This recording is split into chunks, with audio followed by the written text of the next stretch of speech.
Okay, now this is a recap session of the story The Lost Spring. As I told you yesterday, the story is about the children who lead a life in distress. Their life is burdensome, they are devoid of any kind of happiness. The moments of childhood which we cherish throughout our lives, they are devoid of all these things, right? So the story, the spring basically refers to their childhood time, which is very different from normal children, right? So let's recap the story first. Anushka, please start reading. Okay, ma'am. As we all know, spring is the season associated with optimism and hope. It also works as a metaphor for the childhood stage of our life. Right from the time we are born until late childhood, every child hopes for new beginnings and bright future. The phase of childhood is all about innocence, energy, and tremendous inclination towards outdoor activities, along with the fun and play. And playtime does not have any limits. It is also a time of getting more skill and knowledge and going to school. Here we take a look at particularly impressive rendition. Here is this Lord Spring summary. Right, that is what I've already told you. The phase of the childhood is all about innocence, energy, and tremendous inclination towards outdoors activities. This is the time when people love to have fun. They are full of hope. There's so many dreams in your eyes. As and when we grow up, a sense, the innocence goes away. This maturity in us. We understand what's good and what's bad, what's right and what's wrong. We become more smart. We are, the qualities, I would not say qualities actually, but yes, those things like cleverness, shrewdness, they come into the humans. But when a child is small, he just wants to live life to the fullest. He loves to roam, he loves to do activities, he loves to enjoy to the fullest, right? So this story tells about that period of childhood which is lost for few children and how their life turns out to be. The Law Spring, written by Anish Chung, talks about the national shame of children being forced to live a life of poverty and exploitation. The two protagonists of the chapter, Sahib-e-Alam and Mukesh, don't live their childhood as they have to carry the burden of poverty and illiteracy. In their miserable stories of exploitation, the author provides glimpses of fortitude and resilience. Now, I'm just leaving this part where the author is talking about, where we are having brief about the author. See, basically, we find Anish Chung, a female author who's writing about newspapers, and she has written good amount of writings just for children, right? Now, the story Lost Spring is dedicated to this child Sahib, right? He was a garbage collector. Now, there's a purpose why the people collect garbage. At times, you might find them they're picking up something from the other, trying to as if they're searching something out of the garbage. So it's like they try to search out some precious thing, which would, with the help of which they would sell that thing, and they would be able to feed themselves. They would be able to fill up their bellies, right? So this is the character, the main character of the story. The Lost Spring is Sahib, a rag picker, and then the second one is Mukesh, the son of a bangle maker. That is the second part. So we are straight away jumping to the Lost Spring summary. That is, I find a rupee in the garbage. So the purpose of finding something, picking up the garbage, the purpose of searching is that something, sometimes he might find a rupee or two, sometimes he might find a metal or something, with the help of which,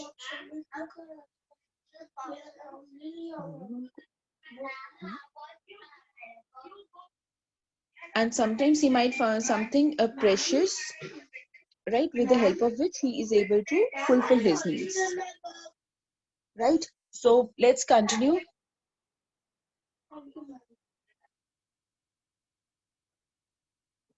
Let's continue. Uh, Anushka, please start reading. Sometimes I find a rupee in the garbage. The first part on Just, screen is just, Just Anushka, just a second, please. The screen has again disappeared. I need to correct it again. Just give me a second.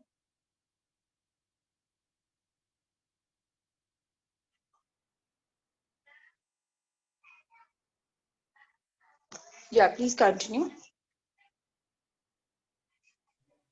The first part talks about the writer's impression about the life of unfortunate rag pickers. The rag pickers migrate from Dhaka and find a settlement in Simapuri. They end up losing their fields and homes due to storms. They then come to the big city to find a living but are poor. The author then watches Sahib, the rag picker, every morning who is always scrounging for gold in her neighborhood.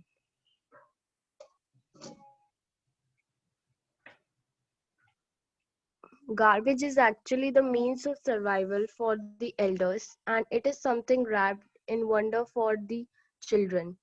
Sometimes the children find a coin or two from it. Even these kids have desires and ambitions, but they have no clue about how to achieve them. There are many things that are unreachable to them, for instance, shoes, tennis, and similar stuff. Later on, Sahib starts working at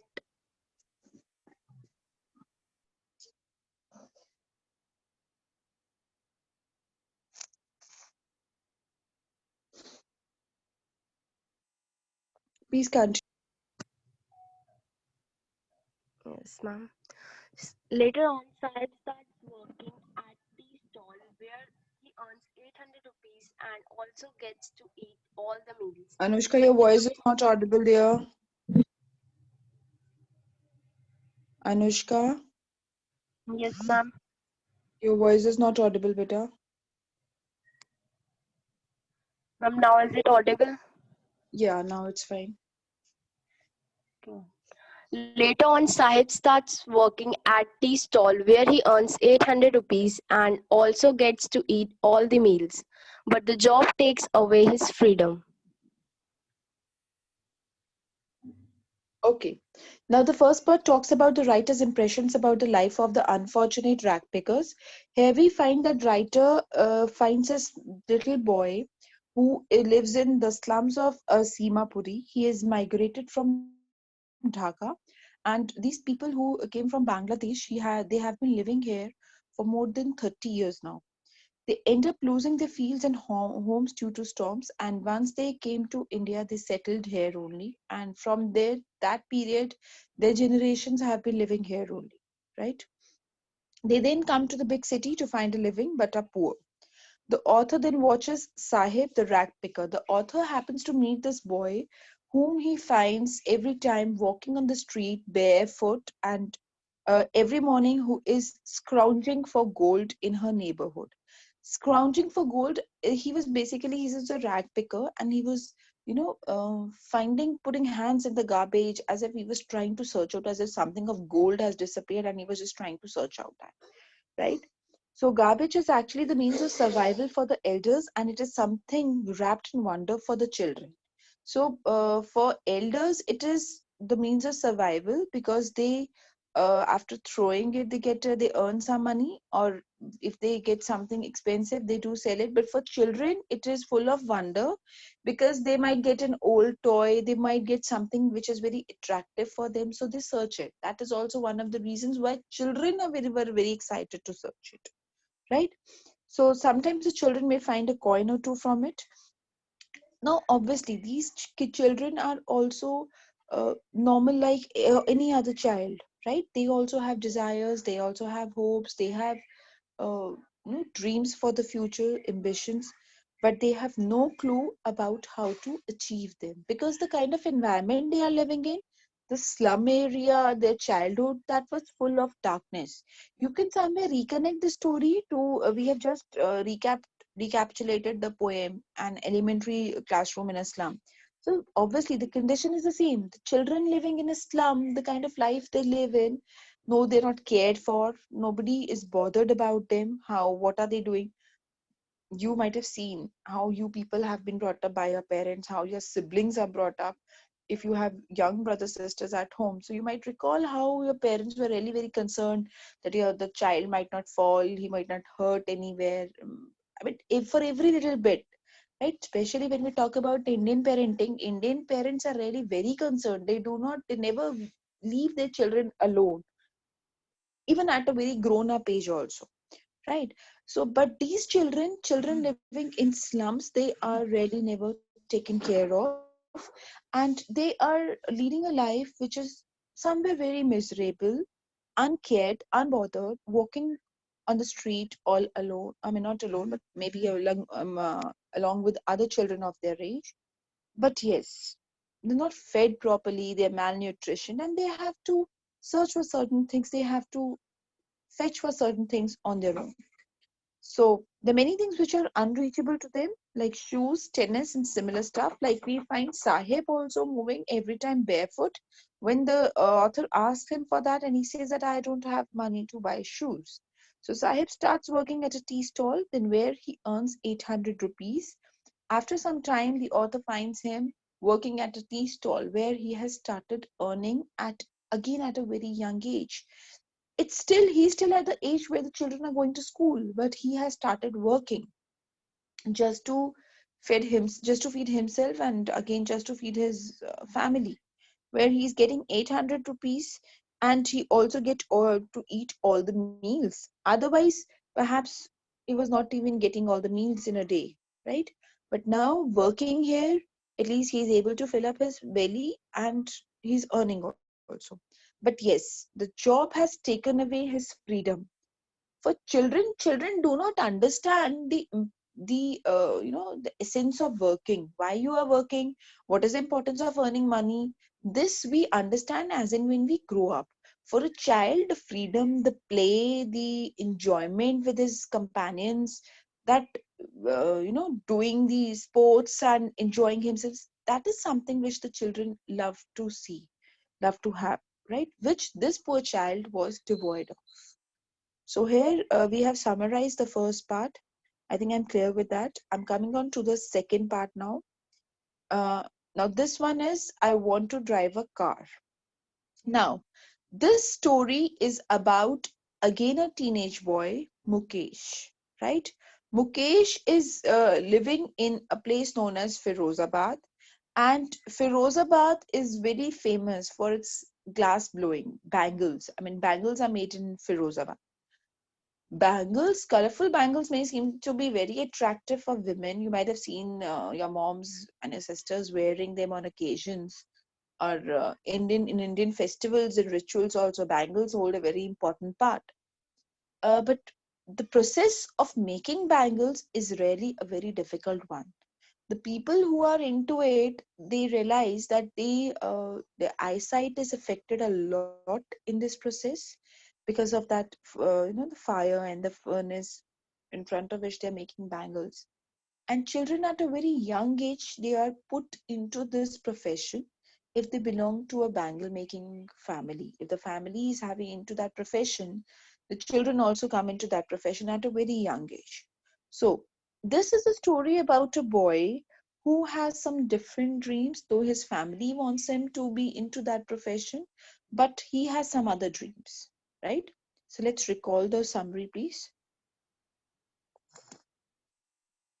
Anushka, please read it. I want to drive a car. I want to drive a car. The second part is about the life of Mukesh, who works from the family of bangle makers. Firozabad is quite popular for its glass blowing industry. A staggering 20,000 children are a part of this business, and any law that forbids child labor is brutally ignored here. Also, the working environment and the living conditions are pathetic. Children live in dingy cells and work around hot furnaces that make them blind when they enter adulthood. Since they are weighed down by debt, they cannot think or find any way to escape this trap. The politicians, policemen, and middlemen and bureaucrats obstruct their way of progress. Most women in such families think that this is their fate and just follow the tradition. But Mukesh is very different from the rest of folks here.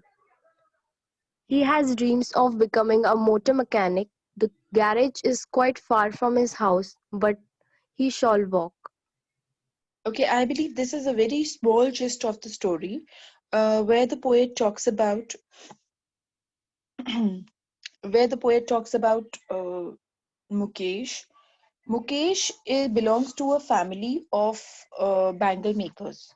It once happens that he takes the author to his house, and the author finds his parents, his grandmother there, and they talk about that even he has to enter into the same profession. Right? They find that the people there, they are not having good eyesight because, as mentioned here also, the bangle makers, they have to sit in front of those furnaces, and that process of bangle making is actually very hazardous for eyesight. So by the time these people, these children, they reach their adulthood, they lost their eyesight. So obviously you can understand how difficult this job is. But again, the job might be difficult, but it's not a well paid one, right? We all know bangles, they're nothing, something that's, it's nothing very expensive to purchase bangles. They are generally very cheap. Though these days you have so many designer bangles and everything in the market, but still, if you see, in comparison to other artifacts, in comparison to other art jewelry, if we talk about, bangles are generally, they are cheaper ones. Now, here we find a difference. Here, in the earlier story, in the Sahib story, perhaps it was that Sahib has accepted his fate, though he was not happy. Find that Mukesh has a dream and he wants to fulfill his dream. He says, I do not want to enter into this profession of bangle maker because perhaps he is well acquainted with the troubles which the family is going on, um, family is into because of this profession. They're suffering physically, and again they are into debts, there is shortage of money. Obviously the kind of the level of the people which they are, the education is nowhere given importance. And another important thing here is, just like the way we read, what we read in an elementary classroom in a slum, because they are burdened with poverty, so they're not able to concentrate in their education also, right? So here he says, I want to drive a car. Please read out this section also.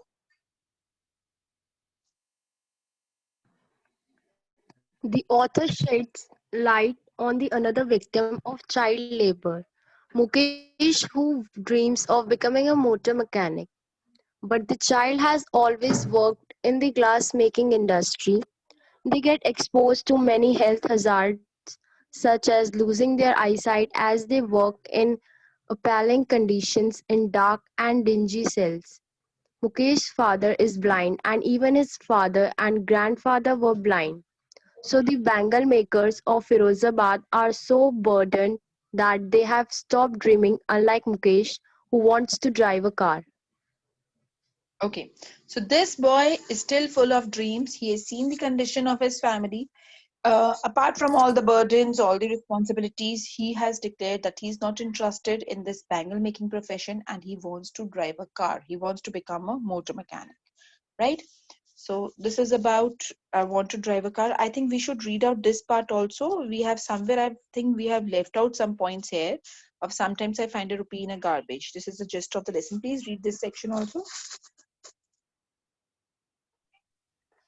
The author here is analyzing the poor conditions and traditions that push children to live a life of exploitation. They are also denied education and face hardships quite early in their lives. The writer comes across Sahib, a rag picker whose parents have left Dhaka and their life of poverty to earn a living in Delhi. Just like many other families, even his family lives in Simapuri. They don't own any other identification other than a ration card. These children can't afford to go to school, but they get excited when they find a coin or even a 10 rupee note while rummaging in the garbage. This is their only way of earning. The writer feels awful to see Sahib, a rag picker whose name also means the ruler of earth, but the poor child has lost his childhood and roams barefooted with his friends. Right from morning to afternoon, the author comes across him in a tea stall. Sahib becomes sad as he realizes that he is no longer the master of his own destiny, and the loss of identity weighs heavily on his tender shoulders. Okay. I think I've given you the explanation of the entire thing. We can stop here, Varun.